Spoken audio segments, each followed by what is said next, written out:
Exercise 23.3 for class 10 trigonometric ratios and trigonometric identities এর অঙ্ক। Exercise 23.3 বলেছি। Question number 9 এর IV MCQ. This is MCQ 9 এর IV বলছে যদি নাই sin theta minus cos theta equal to 0 আর 0 degree less than and equal to theta less than equal to 90 এবং sec theta plus cosec theta equal to x হয়, তাহলে x এর মান নির্ণয় করো।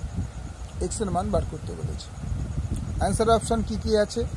a হচ্ছে অ্যান্সার এ 1, b হচ্ছে 2, c হচ্ছে √2, d হচ্ছে 2√2। তা আমাদের এই তিনটার মধ্যে চারটের মধ্যে অপশনটা বার করতে হবে অঙ্কটা কষে। কীভাবে করব? এই যে লেখা আছে sin theta minus cos theta equal to 0 লিখলে, তাহলে সাইন থিটাকে যদি cos theta উপর সে পাঠায় তাহলে 0 কোনো ভ্যালু নেই cos theta, তাহলে এই sin theta equal to cos theta যদি আমি cos theta কে এপাশে নিয়ে আসি বাই করে দিই তাহলে এখানে 1 থাকে, তাহলে sin theta বাই cos theta equal to 1 আর sin theta বাই cos theta মানে আমরা জানি tan theta, তাহলে tan theta equal to 1।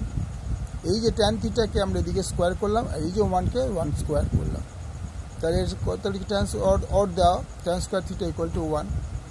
এই tan square theta plus equal to 1 যে আছে তাহলে এই tan স্কোয়ার থিটার সঙ্গে 1 যোগ করলাম, আবার 1 এর সঙ্গে 1 যোগ করলাম, তাহলে কি হলো 1 plus tan square theta 1 plus 1 equal to 2।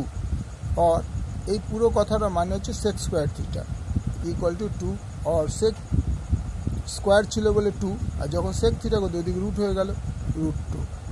তাহলে প্রথম পোর্শনটা এইদিকে sec থিটা পেলাম। এবার আবার ওই পোর্শন এই জিনিসটাই আবার ইউজ করছি, sin theta equal to sin theta minus cos theta equal 0 or sin theta equal to cos theta। এবার কি করছি? আগে কি করেছিলাম sin theta কে cos theta কে sin theta তলায় এনে এসে এইদিকে 1 হয়েছিল।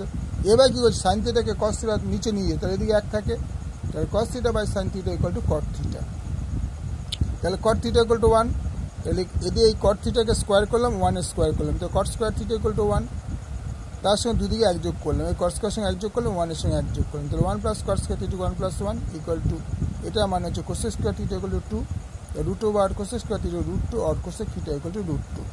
তাহলে cosec থিটা মান পেলাম, sec থিটা মান পেলাম। অঙ্কটা কি চেয়েছিল আমার? cosec theta plus theta equal to x, তাহলে লিখলাম cosec theta plus cot theta equal to x। তো cosec থিটা আমরা কত পেয়েছিলাম এটা অর লিখে দাও। আচ্ছা cosec থিটা ইকুয়াল টু হচ্ছে √2 আর cos থিটা ও cot থিটা ইকুয়াল টু √2, এই দুটো যোগ করলে 2√2 ইকুয়াল টু x, কারণ x is equal to 2√2। Answer option হচ্ছে ডি 2√2। ওকে, ভালো লাগলে লাইক করো, শেয়ার করো, পুরো অঙ্কটাকে দেখে নাও। ওকে।